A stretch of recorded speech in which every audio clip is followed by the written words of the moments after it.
Attention, armchair quarterbacks and shower thought GMs. It's time for this week's episode of SportsBall with Mike Maharrey and Alan Mosley.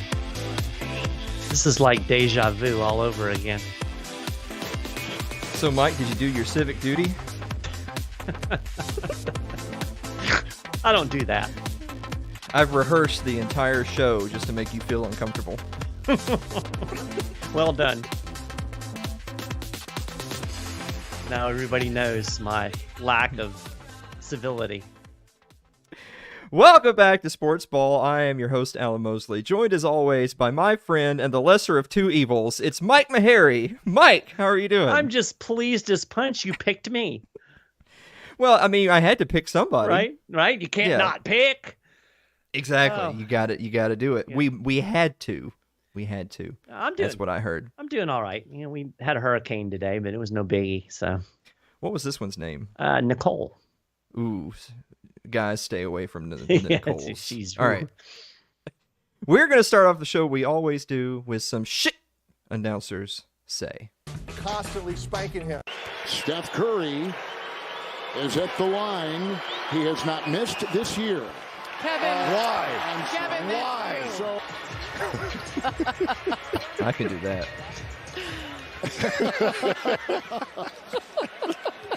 I feel so bad. Constantly spanking him. We encourage all women to schedule a mammogram, and we've got a Devil's goal. Constantly spanking him. Big gaping hole. Big gaping hole. Davis was too fast in the hole. My goodness. Oh, my God. Who knew Adam Schefter was hiding Chewbacca on his chest? Do you like that? Constantly spanking him. We got to hold this audience, Scott. We're going to do the best we can. Turn on the lights. Here comes Scott Van Pelt. Doing his thing on Sports Center. Constantly spanking him. He had a tough year last year physically. The bulging disc in his back. Hurst has been playing with a bulging disc in his neck. He was dealing with a bulging disc. Much more complicated for Amari Stoudemire. He did not finish Saturday's game against Detroit. An MRI reveals a bulging dick. Has a bulging dick. Payne has a bulging dick that has been that's a funny one. And that he had bulging dicks. Thinks it could be a bulging dick. Constantly spanking him. Mike, in your hockey days, ever been known to have a... Never mind. No. That's why you wear pads. Exactly. Moving on to this week's The Refs Have Done It Again. It's time for... Adventures in Officiating. Tyler Heineke dropping back beginning of the third quarter. He just launches it up into triple coverage, and it's caught. It's caught. Asante Samuel untouched. He rolls into the end zone for a touchdown. That's unbelievable. How could that ball be caught in triple coverage? Looks like the safety was drifting back to get just a freebie, a fair catch interception, and he mistimed the jump. How could that be? Wait, no, ladies and gentlemen, he didn't mistime the jump.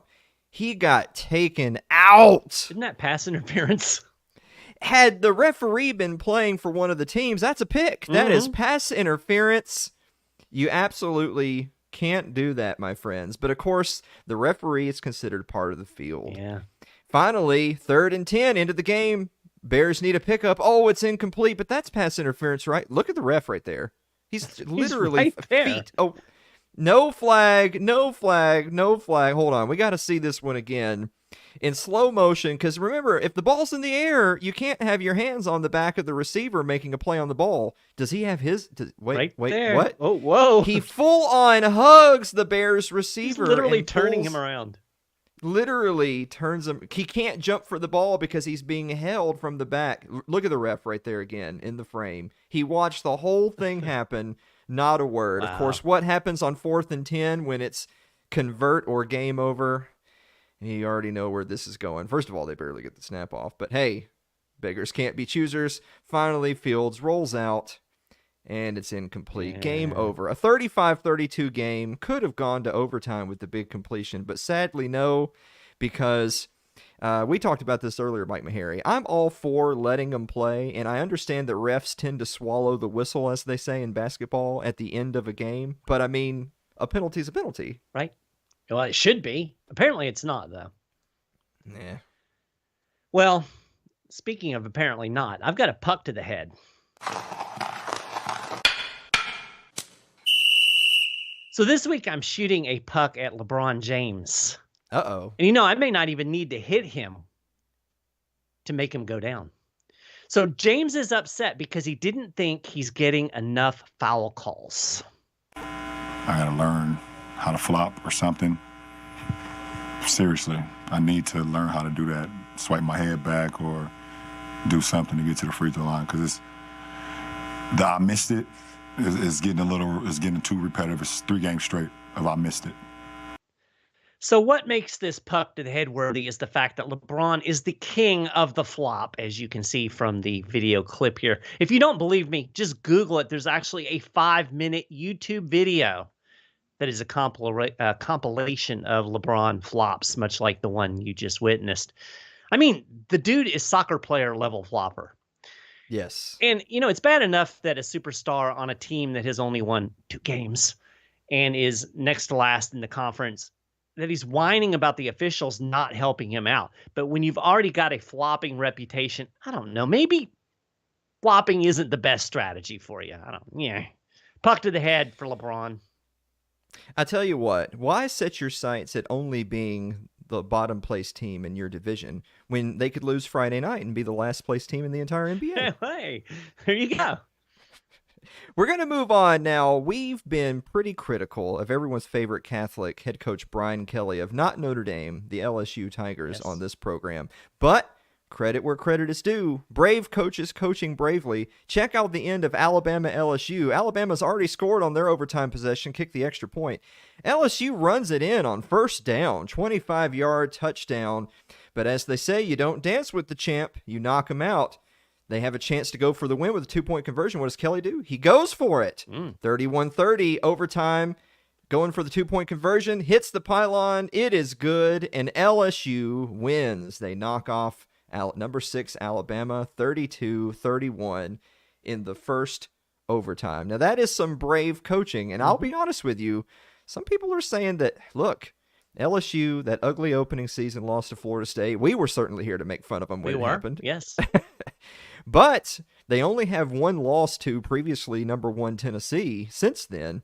Now having beaten Alabama and Ole Miss, oh my God, Meharry, they're going to go to the SEC championship game. Well, weirder things have happened, I guess. The agent of chaos in me wants them to beat Georgia in the title game. I can see that. All right. Well, speaking of that, on this very program, we've had the 3-yard punt. Yes, we have. And before that, the 4-yard punt. Yeah, I remember that. Yeah. It's time, ladies and gentlemen, for the legendary 2-yard punt. Oh, my gosh. I can do that. Punter Cam Guess of the Pittsburgh Panthers. Little snaps a little high. He just rolls it off the front of his foot. Now, it does roll forward a little bit of a ways, but of course he's deep for the snap because it's in punt formation. Yeah. Turns out that the ball coming off his foot actually tagged one of the Panthers in the back as it was rolling forward. So that actually only goes down in the books as a 2-yard punt. I can absolutely, I don't know. It probably will roll off the front of my foot, too. If everybody will agree to get out of the way, I can make it roll 2 yards. Yeah, I think so.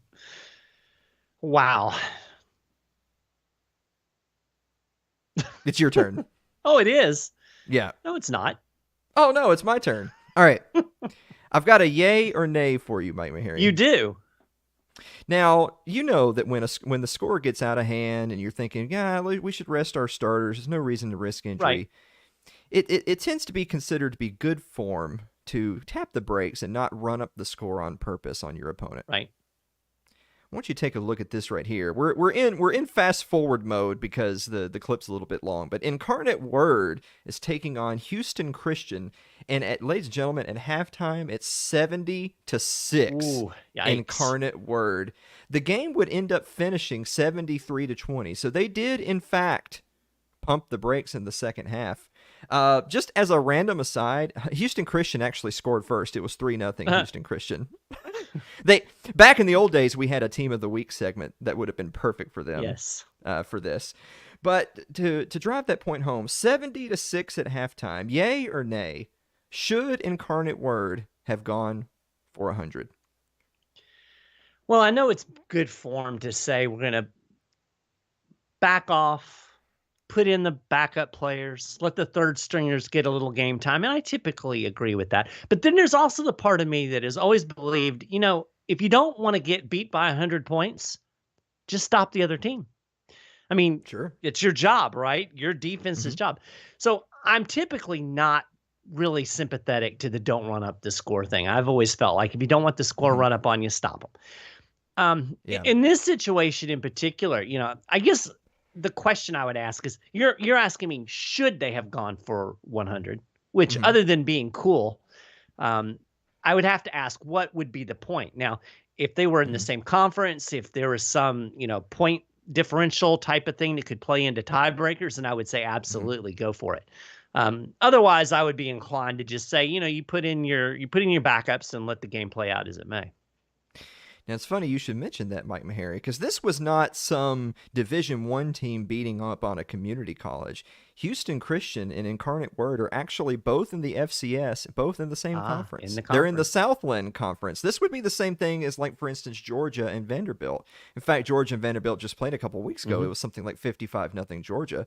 If Georgia had already been winning 70-6 at halftime, I mean, sure, you might want to rest your starters to avoid injury. I get that, but they don't owe Vanderbilt anything. Vanderbilt is an SEC opponent. If Vanderbilt were winning that game, I'm sorry, I'd be pouring on the points if I were Vanderbilt beating Georgia. So I'm sorry, no. These were conference opponents. Well, it just occurred to me, if you had asked me, should USF run up the score on UCF? Hell yeah, run that baby. Yeah, amen. So considering, I'm willing to admit that maybe we'll say, because I don't even like the phrase running up the score. Right. In my mind, running up the score is there's 30 seconds left and you can take a knee to end the game, but instead you call quadverts. Right. That's running up the score. Right. This is not, if there's still a half to play, sorry, play out the game. All right. Well, we're of a similar mind then on that. I think we are. So while we're on the subject of yays or nays, and since it is now actually my turn, I've got a yay or nay for you. And this is going to seem initially maybe a little broad, but I'm coming to a point with this. Do you think that a crime committed as a teenager should disqualify you from working a job when you're an adult? Disqualify? Yes. No, I don't think so. Right? I mean, doesn't that kind of, things you did I think of some of the things I did as a teenager. I don't want to be judged on that as an adult. Yeah. So where am I getting at this? Well, there's actually a hockey player. His name is Mitchell Miller. And he's a really good hockey player. And he also did some really crappy things when he was in middle school. And by all accounts, what Miller did to Isaiah Meyer Crothers was bad, is almost an understatement. Miller allegedly started bullying this kid, Isaiah, who is black and developmentally challenged, way back in elementary school. So this goes way back. Isaiah claims that he was teased. He doesn't claim. I think this is pretty well documented. He was teased. He was hit. He was repeatedly called the N-word by Miller and probably Miller's friends. And this isn't just like he said, she said, elementary rumor kind of stuff.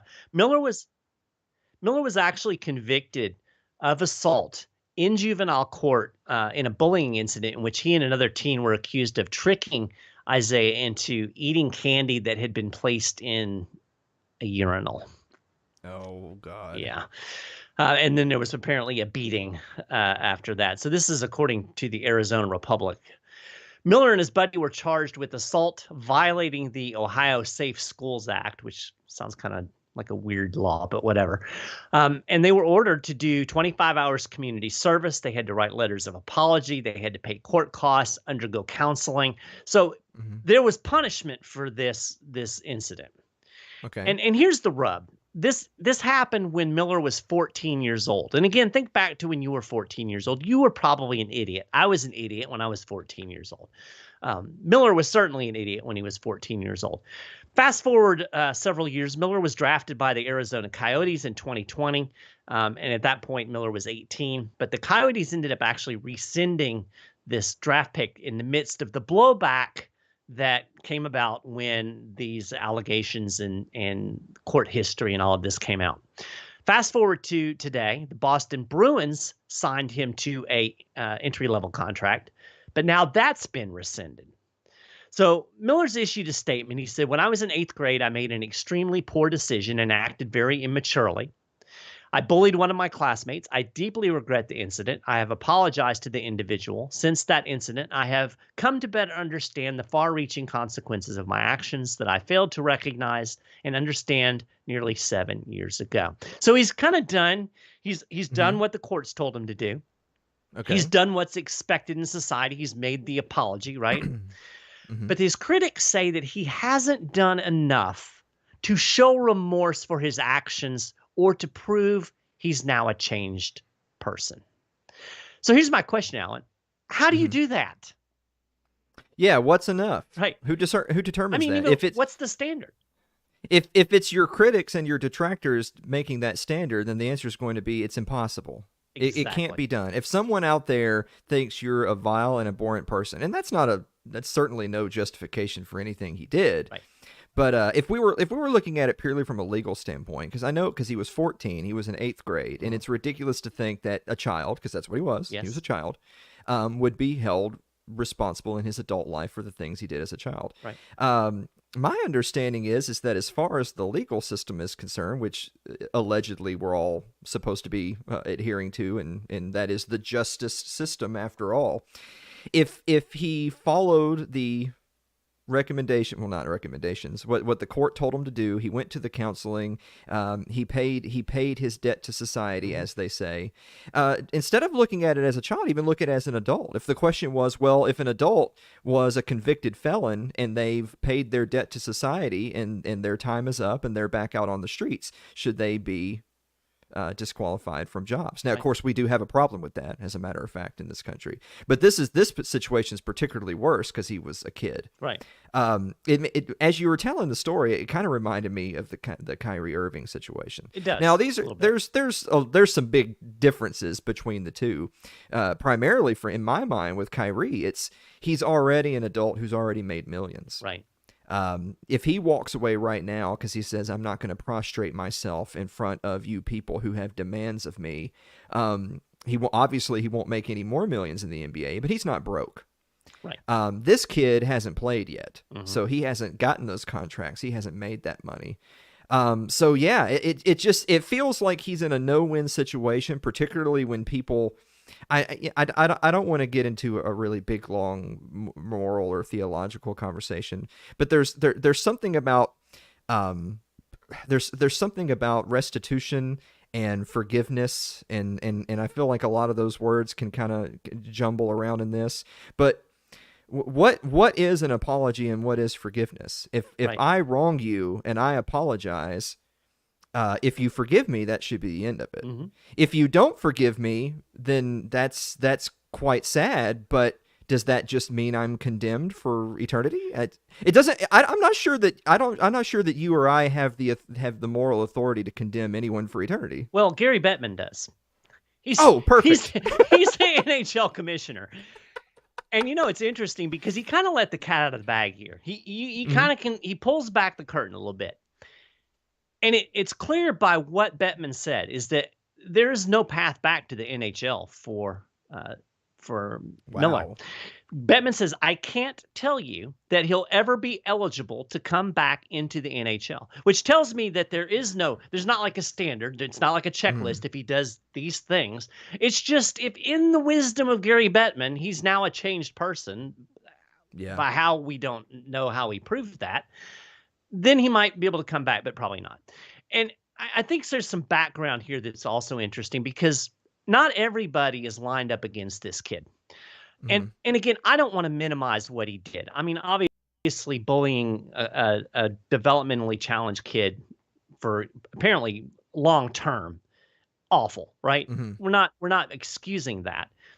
But then again, we've all known bullies in high school, and I'm not sure what they're doing today, right? Yeah.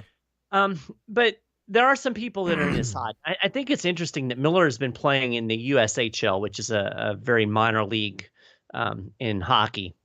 And team reps said that they took a chance on him because they believed in his character. And they actually set up a program for him to help him develop off the ice. So it seems like he's been doing some work, and that people have been kind of helping him and trying to mentor him, which would indicate to me there's some desire in his part to move forward and change. And here's what's really interesting to me. His agent is Eustace King, who is black, and who actually sits on the NHL's Diversity and Inclusion Committee. So this is not the person you would expect to be representing this kid. Because that committee exists, by the way. It does. And so King issued a statement. He said that he grappled with the question of whether to represent Miller. And I love this. He said, in the end, he opted to counsel, not cancel the young player. I like that. Counsel, not cancel. And it kind of goes to what you're talking about. Give the kid a chance to make himself better. Don't just pitch him out the door, right? Miller is committed to working with advocacy groups that promote equity and combat bullying, King said. Quote, we believe in restorative justice. Mitchell and I are on that path together, and I welcome you all to join us. So again, not to minimize what this kid has done in the past. It sounds every bit in the world to me like he has put people around him that are trying to help him become a better person, to develop into the NHL player that he wants to be. And it just bothers me that society can just say, well, you did something when you're 14 years old, so you can never work again. I mean, imagine if he was like wanting to be an accountant. Nope, can't be an accountant. Bully the kid when you're 14. It just doesn't make sense to me. And I think it really goes to exactly what you said. We have these ideas of second chances and restorative justice. I think maybe they need to be applied in this situation. So that's my 2 cents worth on that. I think all I have to add is that I fear that the precedent is being set that if it is pointless to ask for forgiveness, then people will quit asking for forgiveness. Well, yeah, I think you're right. On that note, guys, we're going to be back after the commercial break to talk about some mid-season NFL predictions. Stick around.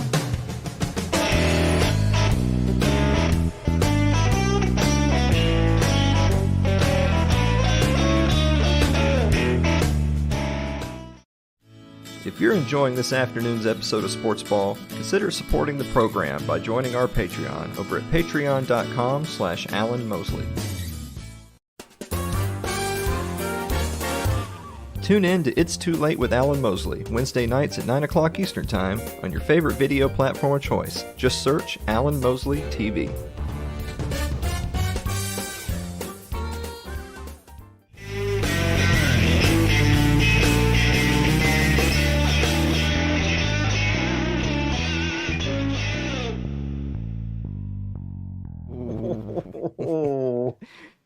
And both of those replays were college football, so both of those guys are down. That's a tackle.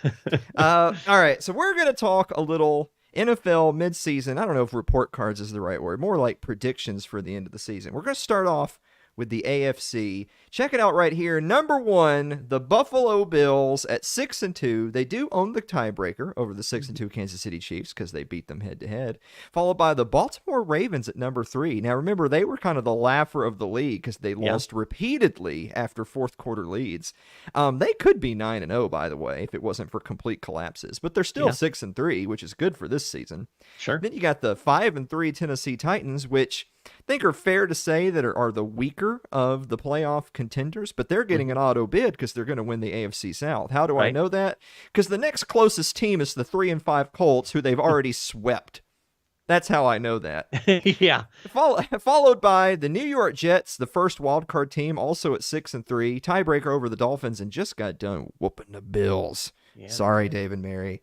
Then you've got the Dolphins, 6-3, who, to be fair to them, they'd probably be the number 1 seed right now if Tua hadn't gone down. Yeah, I think and with Tua back, who knows? And then finally, currently in the 7th spot, the San Diego Chargers, who are a half a game up on the New England Patriots. Quick note, check that out. Buffalo Bills, Miami Dolphins, New York Jets. The Patriots are a half game away from having the entire AFC East in the playoffs. What do you think, Mike Maharrey? Yeah, I think that's weird. Although it makes more sense than the NFC, which we'll get to in a second. But yeah, it's just you look at the strength in that East. It's pretty nuts. And, here's something that kind of struck me. I didn't think the Chargers were doing that good. It's like the Chargers have been kind of under the radar, and I looked and I'm like, wait, they're 5-3. I feel like every week they've lost. Yeah, the Chargers are kind of a weird team because they struggled early in the season. Of course, they had the 27-24 loss to the Chiefs, which that's not a bad loss, and they'll play them again. Right. Then they lost 38-10 to the Jaguars. Yeah, At that point, yikes. most people thought the season was over Yep. for the Chargers. Since that time, they've gone 4-1. A 2-touchdown loss to the Seahawks, which certainly isn't good, but they beat the Texans, Browns, Broncos, and Falcons by modest scores. I think this is probably why you feel like the Chargers aren't that good. Yeah. 10 points over the Texans, 2 points over the Browns, a field goal over the Broncos, and a field goal over the Falcons. Yeah. So, yeah, I mean... But you know what? This is the world we live in when you're expanding the playoffs to 7 teams in each conference. Yeah. Is the 7th team getting in is going to be a very low-ranked wildcard team. Something else I would point out, too, if you're going to talk about conferences or divisions that are good, talk about the ones that are bad. Yeah. Of course, we talked about the AFC South where, I mean, look, the Titans have a winning record. They got blown out by the Bills. That was tough. But they just got done playing the Chiefs really close with no quarterback. They did. So their defense is starting to come on, and Derrick Henry appears to be Derrick Henry. Yeah. He's leading the lead in rushing again after everyone's wrote him off after week 2. Yeah. So top heavy, I think is fair to say. I mean, if the Dolphins and Jets are the traditional wild card teams that are lucky to be in, those are both good teams. Yeah. It's top heavy. So let me ask you this. I feel like first few weeks of the season, I was thinking the Bills far and away class of the NFL. Yeah. I feel like that's shifting a little bit, and I think the momentum might be kind of moving into the Chiefs column. How do you feel about that? Well, so again, I mean, the Bills have that win over the Chiefs, which, obviously can't be written off. But Right. how's this for the Bills? Of course, the Bills lost early in the season to the Dolphins with Tua in, which does not bode well because they'll have to play him again in Buffalo, though, for them. And then they lost just last week to the Jets, the mighty defense of the New York Jets. Yes. How's this for Josh Allen? Josh Allen, who we're not sure if he's going to be playing this week with the messed up elbow from the end of the Jets game. But even before he was injured, in his last 6 quarters, Josh Allen has only completed 47.9% of his passes for 0 passing touchdowns and 4 interceptions. That was when he was healthy. That's a yikes. That's a little bit yikes. So if Josh Allen can't get it together or can't rehab his elbow, I mean, it's just the Chiefs don't have those kind of holes is the way I look at it. Yeah. Now, I know that they just had an ugly game with the Titans. I know that they lost to the Bills, but that was a close game.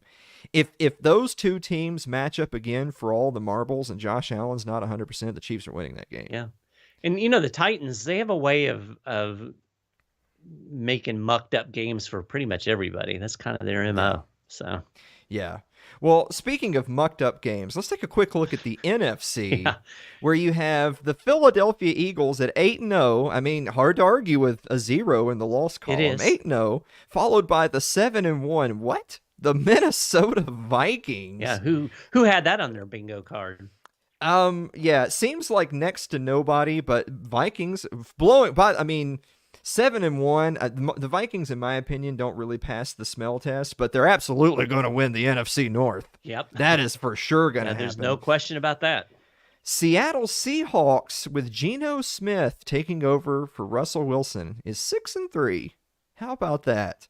And then you have, shield your eyes, Meharry. It's technically correct to call them a playoff team, even though they're 4-5. The Tampa Bay Buccaneers, they have the tiebreaker over Atlanta, so they get the 4th guaranteed divisional spot. Yeah. Then you have in the wild card, because reasons, the 6-2 Dallas Cowboys, the 6-2 New York Giants, and then pulling up the rear, a 500 San Francisco 49ers. First teams out, half a game behind them are the Falcons, which we discussed earlier. Right. The Falcons being an 8-seeded team or a 4th-seeded team is whether or not they beat the Buccaneers. Yeah.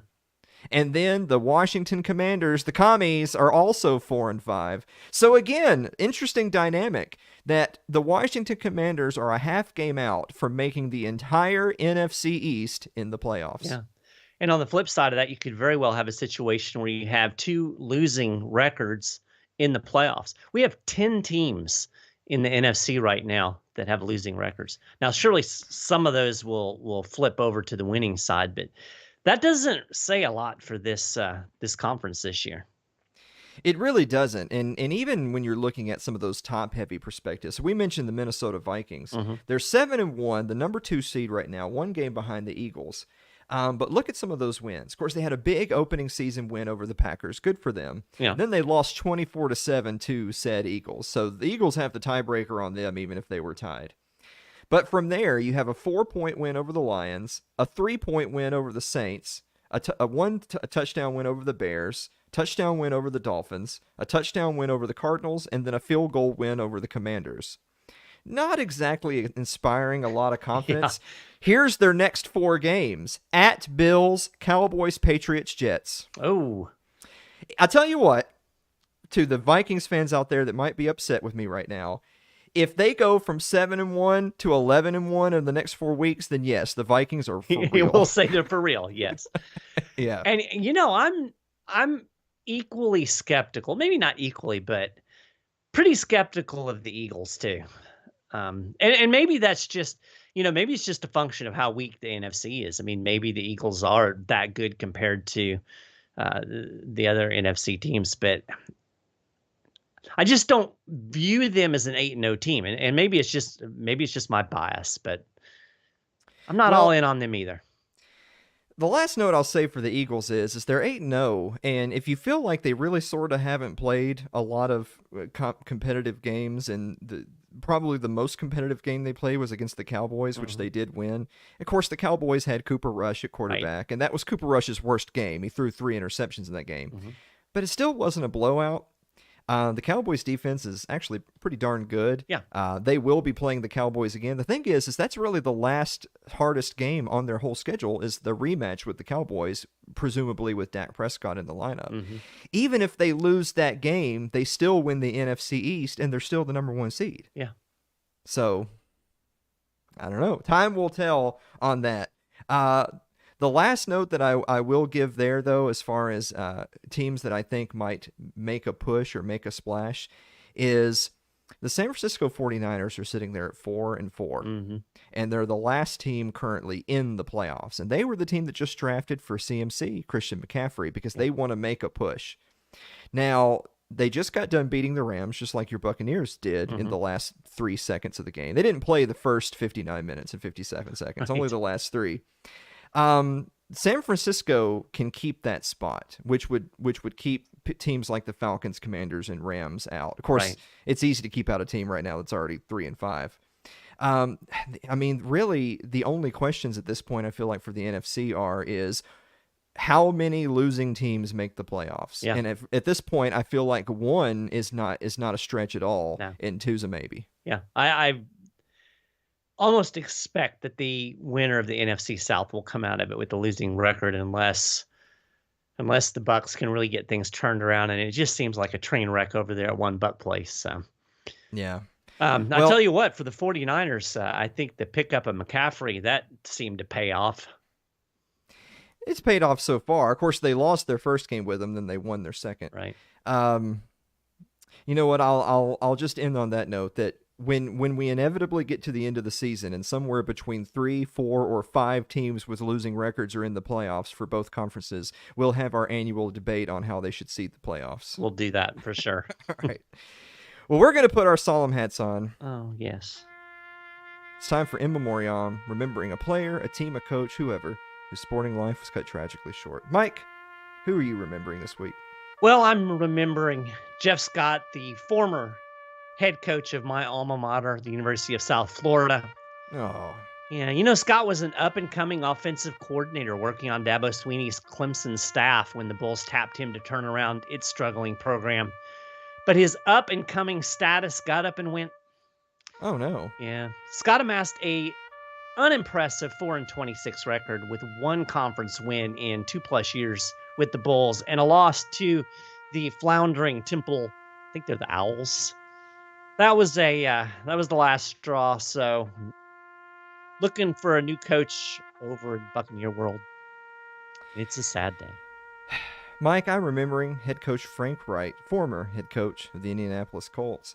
How's this for Frank Reich, by the way? He has the same record over the last 2 seasons as Mike Tomlin of the Pittsburgh Steelers, and with a better postseason record. But he's the one out of a job. Unemployed. But not to overly defend him, because this is the same Colts team that keeps on rolling in geriatric after geriatric at quarterback, only to then throw the offensive coordinator under the bus because he couldn't get the best out of a Matt Ryan that's 5 years past his expiration date. My question is that if all of those guys have to go down, how is GM Chris Ballard still having a job? Ooh. I don't know. We'll come back to that one. Anyway, it's time for the picks. We'll roll through this really quick. Going with college football, the Alabama Crimson Tide, coming off that ugly overtime loss to LSU. They're a 12-point favorite on the road at Ole Miss. Now, Ole Miss had an even uglier loss to LSU prior to this. What do you think? I think that's a pretty big number for Ole Miss at home. And I think Alabama's reeling. I have to wonder how they're going to respond playing in a big game where there's really nothing to play for, no national championship on the line. I'm not sure how Saban's going to be able to get these guys motivated. I think Ole Miss is going to cover that 12 and possibly win the game. I'm going to go with Alabama because I disagree with earlier me.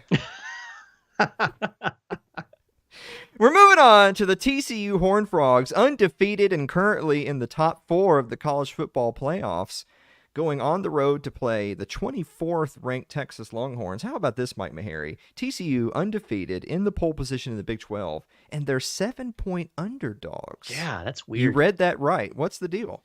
I think a lot of people see TCU and just like, that can't be real. Now, I'm going to have to admit here, I've gone for these, these teams that are ranked high and doing well and coming in, they come in as dogs. And I'm always jumping in on the team because I'm saying that they should be able to keep it going. So I'm going to have to go with TCU because I've ridden that horse and it's bucked me off every single time. It's got to work at some point. I'm going to do the opposite of you. I've learned my lesson. Obviously, they know something we don't, and so I'm going Texas Longhorns. All right, we're moving on to the NFL. The Minnesota Vikings, we discussed this just earlier, taking their 7-1 record into Buffalo to play the Buffalo Bills. Minnesota is also a 7-point underdog, but quick caveat, we're not sure if Josh Allen's playing on Sunday. And even if he does, we're not sure that he's been performing all that well. He has not. But you know what? I've talked about how I'm not thinking that the Minnesota's meeting the eye test. You've said this. I think that's going to become apparent this week. I say the Buffalo Bills turn it around, win at home with or without Josh Allen. I'm gonna say that what the Bills should do is rest Josh Allen, make sure he's ready for the late season / postseason, and start Case Keenum. And Case Keenum and Kirk Cousins have spent time on the same rosters where they've traded starts, and Kirk Cousins ultimately keeping the job. But I think Case Keenum with the Bills is better than Cousins with the Vikings. So I will again disagree with earlier me and go with the Bills. Earlier you is dumb.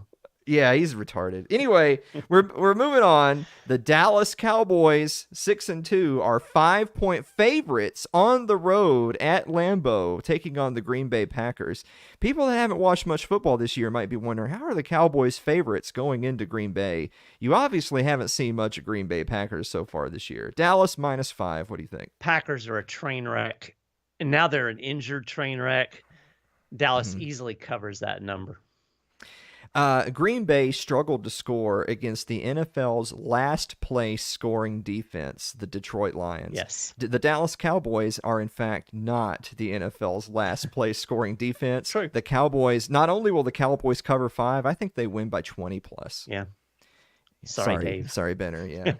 All right, moving on. College basketball. All right. No one said anything about college basketball the last 35 minutes. It's college basketball. Michigan State Spartans. Sparty is going to play in the Peraton Armed Forces Classic against preseason number 2 Gonzaga Bulldogs. What do you think?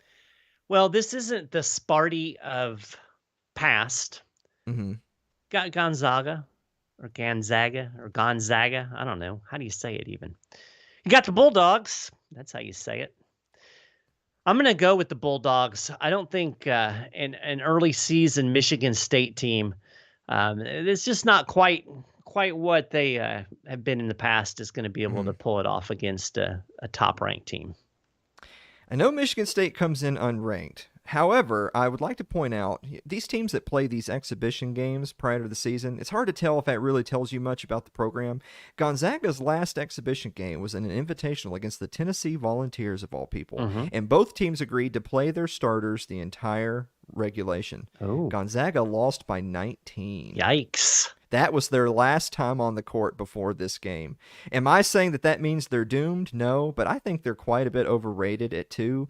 I'm going to go with Michigan State. Take that, Mahari. Ooh. Ow. Earlier me was a genius. All right. And finally, what is this? First game of the year is a top 10 matchup. Wow. The number 7 Duke Blue Devils, without Coach Krzyzewski now, are going to play in the, what is the name of this one? The State Farm Champions Classic. They get free insurance if they win this game. The number 5 Kansas Jayhawks. What do you think? I think this will be a good game. 2 powerhouses. I'm going to give Kansas a little bit of an edge with the Blue Devils coming in under a new coach, new system. These things are so hard to predict, these early season games, especially with college kids, because you never know how they're going to gel. I just think Kansas has a little bit of an advantage. So I'm going to go with the Jayhawks. This is a toughie because it's true that the Blue Devils are starting a new era without Coach K. Hard to know for certain exactly how they're going to evolve from here. On the other hand, Kansas has had some drama in their program with Coach Bill Self and some of his assistants. That's not the kind of noise you want to be dealing with literally before you've played your first game. I'm not sure and it's the first game, right? Nobody knows what kind of product we're going to see on the court in game 1. Right. But it is a top 10 game. I'm actually going to go with Duke. I think that Duke picks up right where they left off the last, God, how many years? It's like 43 years since the last time we had a season without Coach K. How about that? That's crazy. And he still looks the same as he did in the 80s. Right? He does. Grant Hill has aged about 5 years. Coach K has aged 2 years since they won a college championship. Mike, do you have a final thought? Yeah, hockey's dangerous. Oh. Did you hear about Vander Kane? I saw you that. saw that. Yeah. So people who haven't seen it, if you're squeamish, you don't want to watch the video, but Kane went down, was laying on the ice. Pat Maroon of the Tampa Bay Lightning inadvertently runs into his wrist with his skate, and it was not pretty. My final thought is I just got an email from the 10th Amendment Center with your name on it. How did you send me this email while we were doing the show? That's amazing. It's magic. It's incredible the work you guys do. Guys, thank you so much for watching another episode of Sports Ball, and we will see you next week.